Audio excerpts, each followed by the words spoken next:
ఇది వెంకటరెడ్డి గారి యొక్క కాన్వాయ్. ఇది అక్షర 70 లక్షలకు పైబడి ఉంటుంది కావచ్చు.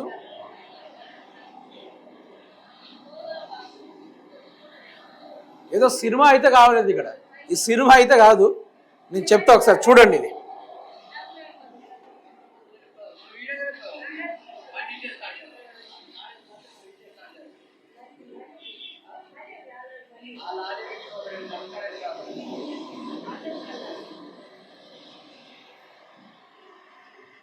ఈ కథ ఏందో చెప్తా వినండి.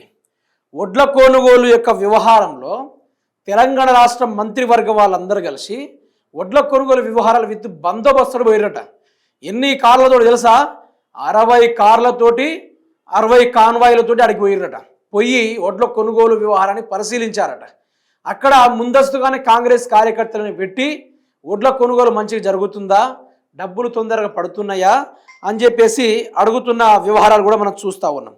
ఇక్కడ ఏంది, 60 వాహనాలతో వడ్ల కొనుగోలు కేంద్రాలు తెలంగాణ మంత్రుల కాన్వాయ్ అట. భారీ బందోబస్తుతో 60 వాహనాల కాన్వాయ్లతో కొనుగోలు కేంద్రాలకు సందర్శనకు వెళ్లిన మంత్రులు కోమటిరెడ్డి వెంకటరెడ్డి, అడ్లూరి లక్ష్మణ్, ఉత్తమ్ కుమార్ రెడ్డి. మరి తెలంగాణ ఖజానా ఖాళీ అయింది. లంకె బిందెలు కోసిన వచ్చిన దొంగ లెక్క చూసిన లంకె బిందెలు లేవు. ₹1 కూడా లేదు తెలంగాణలో. నన్ను కోసినా కూడా రాదు. నేను బయటికి వెళ్తే నన్ను దొంగల లెక్క చూస్తూ ఉన్నారు. కేసీఆర్ అప్పు చేసిండు, కేటీఆర్ తిన్నాడు, హరీష్ రావు దోసుకున్నాడు అని మాట్లాడిన మీరు ఈ కార్లు ఆడ నుంచి వచ్చినాయని ఎవడబ్బా సొమ్ము ఇదంతా? దాంట్లో డీజిల్ పెట్రోల్ ఎవడబ్బా సొమ్ము అది? ఈరోజు కార్లు వేసుకొని అంతమంది భయం ఎందుకు మీకు ఉండాలి? మీరు సభలు ఎక్కితే సింహాలు, సభలు దిక్కితే పిల్లి కన్నా అద్మానం వాళ్ళు. మీరు పిల్లి ఉంటే చూసిర్రా? ఊర పిల్లులు. ఇసుక అంత ధైర్యం కూడా లేదు మీ దగ్గర. ఇసుక రేణు ఉంటుంది చూసిర్రా? దానంత ధైర్యం కూడా లేదు మీ దగ్గర. ఈరోజు గిన్ని కాన్వాయ్లు వేసుకొని పోతారు. ఎవడబ్బా సొమ్ము అడుగుతున్నా? మీ నాయనకి ఇట్లా ఖర్చు చేసి పెట్టిర్రా? ఈరోజు కొన్ని వేల కోట్ల రూపాయలు అప్పు తీసుకొచ్చిన డబ్బులు ఇట్లా తగలబెడతా ఉన్నారు వీళ్ళందరూ కలిసి. ఒక మినిస్టర్ గిన్నెసి కాన్వాయ్లా? 60 కాన్వాయ్లా? వచ్చిన నలుగురికి 60 కాన్వాయ్లా? ఏంది ఇది? తెలంగాణ రాష్ట్రం ఉంచుతా అనుకుంటున్నారా? అమ్మేద్దామని చూస్తూ ఉన్నారా? రాజభోగాలు అనుభవిస్తూ ఉన్నారు. రైతులకు మద్దతు ధర లేదు, రైతులకు సకాలంలో పంటలు కొనుగోలే పరిస్థితి లేదు.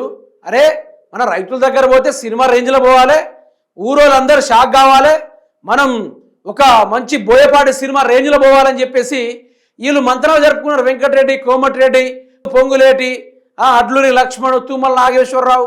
బాబా అవి కార్ల డబ్బులు ఆడ నుంచి వచ్చినా? ఎవడబ్బా సొమ్ము అదంతా? ఎవడబ్బా సొమ్ము అని అడుగుతున్నా. 60 కార్ల సినిమా తీయడానికి పోతున్నారా? ఏ సినిమా విజువల్స్ అవి? ఈరోజు ప్రజల సొమ్ముని నీళ్ళ లెక్క తాగుతూ ఉన్నారు. నిన్నగాక మొన్న ఊర్లల్లో 6 గ్యారెంటీలు ఇచ్చే దమ్ము లేదు ప్రభుత్వానికి. 6 గ్యారెంటీలు ఇచ్చే దమ్ము లేదు ఈ ప్రభుత్వానికి. ఈరోజు ఏం చేసిరో తెలుసా మిత్రులారా? ఏం చేసిరో తెలుసా? ఇంటికో మీటర్లు తొలగించిర్రు, కరెంటు బిల్లుల కోసం మీటర్లు తొలగించిర్రు. వీళ్ళ ప్రభుత్వానికి నుంచి వచ్చే పథకాలు మాత్రం ఏ ఒక్కటి రావడం లేదు. ప్రభుత్వ పథకాలు ఏది కూడా రావడం లేదు. దాన్ని ఇచ్చే కార్యక్రమాలు వీళ్ళు చేయట్లేదు.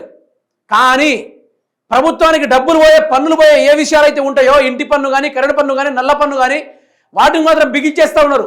రోడ్లు వేసే దిక్కు లేదు.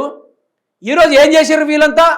మీటర్లు పెడతా ఉన్నారు. కానీ ఇక్కడ చూసుకుంటే మాత్రం వీళ్ళకు రాజభోగాలు. ఒక్కొక్కడు ఫార్చునర్ కార్లు, 70 లక్షల కార్లు, 1,70 లక్షల కార్లు వేసుకొని తిరుగుతా ఉన్నారు రైతు కళలు రావడానికి. ఎవడబ్బా సొమ్ము అడుగుతున్నా? ఈరోజు రైతులు సంపాదించే పొట్ట మీద కొడతా ఉన్నారు. ఏ ఓట్లయితే 41 కిలోలు పెట్టాలో 45 కిలోల దాకా పెట్టి దానిపైన 3 కిలోల లెక్క పందుల లెక్క దోసుకుంటుంది ప్రభుత్వం. కొన్ని వేల కోట్ల రూపాయలు నీళ్ళ లెక్క తాగేస్తా ఉంది ఈ ప్రభుత్వం. దీని గురించి ఎవరు మాట్లాడాలి? ఎవరు చేయాలి? 60 కాన్వాయ్లా? ఏందది?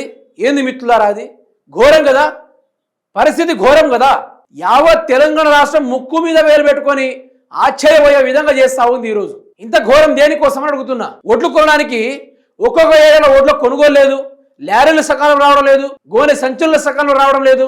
మార్కెట్లో కూడా రాజకీయాలే. 45 కిలోలకు వేస్తా అంటేనే ఒడ్లు వేస్తాం, లేకుంటే వేయమనుకుంటూ ఇటువంటి ధోరణికి పాల్పడ్డాము. ఇలా సాగుతా ఉంది. దయచేసి మీ అభిప్రాయం ఏందో కామెంట్ రూపంలో తెలవాల్సిందిగా కోరుతున్నా.